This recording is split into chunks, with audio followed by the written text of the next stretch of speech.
تو اچھے سے واش کر کے نہیں رکھتے ہیں، اور کیا ہوتا ہے کہ پیسٹ اندر ہی لگی رہ جاتی ہے۔ تو اس طرح سے تھوڑی تھوڑی کر کے ایک پیسٹ کی جو تہہ آتی ہے نا، وہ برش کے دندانوں کے نیچے وہ پوری طرح سے جم جاتی ہے۔ اس کے علاوہ یہ واش روم میں پڑے ہوتے ہیں تو وہاں پہ بہت سارے جرمز وغیرہ کا بھی پایا جانا بہت ایک حقیقت ہے۔ تو ان تمام چیزوں سے ان کو صاف کرنے کے لیے ہفتے میں ایک بار اس طرح سے اپنے برشز کو صاف کر لیں۔ ویسے تو یہ چینج کرنے ہوتے ہیں لیکن وہ اتنی جلدی تو چینج نہیں کیے جاتے ہیں،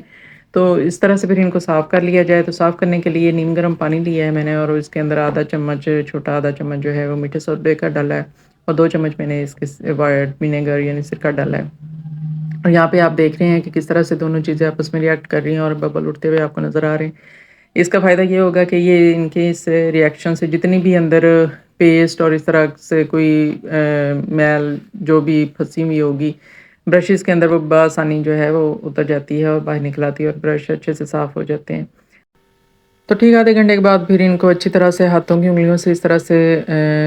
برش کو آگے سے اس طرح سے مال لیں، اور جتنی بھی پیسٹ ہے وہ پہلے ہی نرم ہو چکی ہوتی ہے، وہ بآسانی نکل آتی ہے۔ اور اس کے جو کیپس ہوتے ہیں وہ اگر الگ آپ کے پاس کوئی اسپیئر ایسا برش ہے جو کوئی یوز نہیں کرتا، اس کو بھی پہلے اچھے سے واش کر لیں، اور واش کرنے کے بعد جو ہے اسی برش کی مدد سے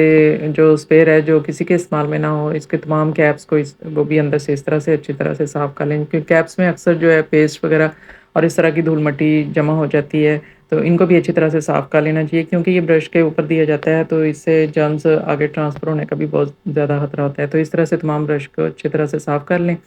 اور وہ پھر اس کو سادہ پانی کے ساتھ ٹھنڈے پانی کے ساتھ دھو لیں اچھی طرح، تاکہ وہ سرکے کے اور میٹھے سوڈے کے اثرات جو ہیں اس میں سے ختم ہو جائیں۔ تو اس طرح سے ہفتے میں ایک بار ضرور اپنے برش کو آپ اس طرح سے صاف کر سکتے ہیں۔ نیکسٹ ٹپ کی طرف چلتے ہیں۔ یہ بھی میں نے آپ کے ساتھ پہلے بھی شیئر کی ہوئی ہے کہ کس طرح سے لہسن کو ہم جلدی چھیل سکتے ہیں اور بآسانی چھیل سکتے ہیں۔ تو وہ اس سے پہلے جو میں نے ٹپ شیئر کی تھی وہ باریک لہسن کے لیے تھی۔ تو موٹے لہسن کو کس طرح سے ہم 10 سیکنڈ میں صرف چھیلیں گے، کیسے 10 سیکنڈ میں چھیلیں گے کہ جی اس طرح سے اگر آپ کے پاس لہسن ہے، آپ نے ہنڈیاں بنانی اور موٹے والا لہسن ہے، تو سمپل آپ نے کیا کرنا ہے کہ آپ نے اس کو 10 سیکنڈ کے لیے صرف اوون میں رکھنا ہے، جسٹ 10 سیکنڈ۔ 10 سیکنڈ کے بعد آپ نے نکال لینا ہے۔ تو اتنی ہی ہیٹ سے کیا ہوگا کہ جو لہسن کے چھلکے ہیں اور جو اندر لہسن کے جو ہیں وہ ایک دوسرے کا ساتھ چھوڑ دیتے ہیں، مطلب سیپریٹ ہو جاتے ہیں۔ چھری سے سینٹر سے اس طرح سے کاٹیں اس کو سمپلی، اور ہلکا سا اوپر اس طرح سے ہٹ کریں، اور وہ پورے کا پورا جو چھلکا ہے نا وہ بآسانی اوپر آ جائے گا، اور جتنا بھی لہسن ہوگا نا وہ سارا باہر آ جائے گا۔ آپ کو دوسرے ہاتھ لگانے کی بھی ضرورت نہیں پیش آئے گی، آپ ایک ہاتھ سے ہی جو ہے نا لہسن چھیل لیں گے۔ تو ہے نا زبردست ٹپ، یعنی کتنی آسانی کے ساتھ آپ نے بنا دوسرا ہاتھ لگائے اور بڑے آرام سے جو ہے لہسن کو اس طرح سے آپ نے چھیل لیا، اور یہ دیکھیں پورے کا پورا چھلکا جو ہے نا وہ آپ کے ہاتھ میں آ گیا۔ کوئی اس میں یہ نہیں ہے کہ کوئی بھی لہسن رہ جاتا ہے، ایک ہاتھ کے ساتھ سارا لہسن جو ہے نا باہر آ جائے گا۔ تو بہت جلدی اور بہت ہی آسان یہ طریقہ ہے لہسن چھیلنے کو، لیکن یہ طریقہ جو ہے نا صرف اور صرف موٹے والے لہسن پہ آپ اپلائی کر سکتے ہیں۔ باریک لہسن جو ہے نا وہ اس طرح سے نہیں چھیل پائیں گے۔ اس کے لیے میں نے الگ سے آپ کو پہلے بھی 1-2 ویڈیوز میں بتایا ہوا کہ آپ اس کو یہ گرائنڈر والے جگ میں ڈال کے اور پانی ڈال کے اس طرح سے بھی چھیل سکتے ہیں، اور گرم پانی کے اندر ڈال کے اس کو آدھے گھنٹے کے لیے رکھتے ہیں تو اس طرح سے بھی چھیل سکتے ہیں، لیکن موٹے لہسن کو چھیلنے کا یہ بیسٹ طریقہ ہے۔ نیکسٹ ٹپ کی طرف چلتے ہیں۔ جو اکثر ہمارے گھر میں کٹھی سبزیاں آ جاتی ہیں، کٹھے پیاز بھی آ جاتے ہیں، اور ان میں عموماً ہماری یہ عادت ہوتی ہے کہ ہم موٹے موٹے پیاز پہلے استعمال کر لیتے ہیں، بعد میں اس طرح سے چھوٹے چھوٹے پیاز رہ جاتے ہیں۔ اگر کبھی اس طرح کی سچویشن آپ کے ساتھ بھی پیش آ جائے، ویسے بھی اکثر کیا ہوتا ہے کہ ہم جب کھانا بنانے لگتے ہیں تو اس طرح کے چھوٹے چھوٹے پیازوں کو ہم اگنور کر دیتے ہیں، جی ان پہ بہت زیادہ ٹائم لگے گا، چھیلنے میں بہت زیادہ ٹائم لگے گا، کاٹنے میں بھی ٹائم لگے گا۔ تو اپنے اس ٹائم کو بچانے کے لیے اگر کبھی آپ فری ہوں، اکثر ہوتا ہے کہ گھر میں سارے کام انسان کر لیتا ہے، کبھی نہ کبھی دن میں انسان فری بھی ہوتا ہے، اگر آپ کبھی کوئی کام نہ ہو اور فری ہو تو آپ تھوڑا سا ٹائم اس کام کے لیے نکال لیں، اور اس طرح سے ان تمام پیازوں کو بیٹھ کے اچھے سے چھیل لیں۔ یہ دیکھیں کتنے چھوٹے چھوٹے ہیں، ان پہ کافی ٹائم جو ہے لگ جاتا ہے اس طرح سے چھیلنے میں، تو ان پیازوں کو اس طرح سے چھیل لیں۔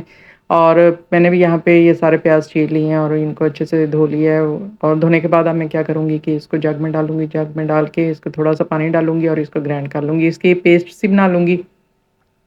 اور اسی طرح سے میں اس کے علاوہ جو ہے ٹماٹر، ادرک، لہسن ان کی بھی پیسٹ بنا لوں گی،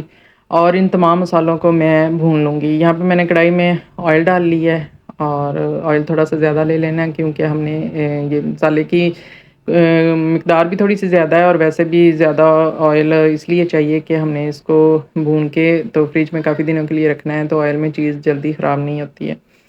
تو یہاں پہ میں نے پیاز ایڈ کر دیے ہیں، اب باقی چیزیں بھی میں اس طرح سے ان کی بھی پیسٹ بنا لوں گی، پیاز لہسن ادرک لہسن اور ٹماٹر کی، اور وہ بھی اس کے اندر ایڈ کر دوں گی۔ اس کا فائدہ یہ ہوگا کہ کبھی کبھار ہوتا ہے کہ انسان بہت زیادہ تھکا ہوا ہوتا ہے، اور اس طرح سے کھانا بناتے وقت ان چیزوں سے جو ہے نا جان چھڑانے کے لیے کہ پہلے ہنڈیا کے لیے مسالہ ریڈی کرنا ہے، اس کی گریوی کے لیے مسالے کے لیے پیاز کاٹنی ہے جی، ٹماٹر کاٹنے ہیں، لہسن چھیلنا ہے، ان چیزوں سے بچنے کے لیے، اس کام سے بچنے کے لیے، یا بعض اوقات کیا ہوتا ہے کہ اچانک سے ہمارے گھر میں مہمان آ جائیں، ٹائم کم ہو، جلدی کھانا بنانا ہو، تو یہ پیسٹ ہمارے پاس اگر بنی ہوئی ہوگی اس طرح سے، تو ہم اس کا استعمال کر سکتے ہیں اپنے کھانے میں۔ اس پیسٹ میں سے ہم 1 چمچ یا 2 چمچ یا کھانے کی کوانٹٹی کے حساب سے جتنا بھی ہمیں چاہیے ہوتا ہے آرام سے لیں بھنا ہوا مسالہ، اور ڈائریکٹ اس کے اندر آپ نے میٹ ڈالنا ہے یا ویجیٹیبل ڈالنی ہے، جو بھی آپ اس کو بھونیں اور اپنا کھانا ریڈی کر لیں۔ آپ یہ پیاز کاٹنے اور لہسن چھیلنے کے جھنجھٹ سے جو ہے نا یہ محفوظ ہو جائیں گے، اور آپ کی ٹائم کی بھی بچت ہو جائے گی۔ تو یہ میں نے اچھے سے بھون لیا ہے، یہاں پہ اس کا سارا جتنا بھی پانی تھا وہ سارا میں نے خشک کر لیا ہے، اور مسالے نے گھی چھوڑ دی ہے، اور اس کو ٹھنڈا کر کے میں نے ایک کنٹینر کے اندر ڈال کے رکھ لیا ہے۔ اب میں اس کو فریج میں جو ہے محفوظ کر دوں گی، اور جب بھی مجھے ضرورت ہوگی میں حسب ضرورت 1 یا 2 چمچ کا استعمال کر کے اپنا ایزیلی کھانا اس سے ریڈی کر سکتی ہوں۔ تو یہ تھی میری آج کی ٹپس، امید کرتی ہوں آپ کو پسند آئی ہوں گی۔ پسند آئے تو لائک کیجیے گا، کمنٹ سیکشن میں اپنی رائے کا ضرور اظہار کیجیے گا، اور نئے دیکھنے والے میرے چینل کو سبسکرائب کر دیں۔ ملتی ہوں نیکسٹ ویڈیو میں، تب تک کے لیے اللہ حافظ۔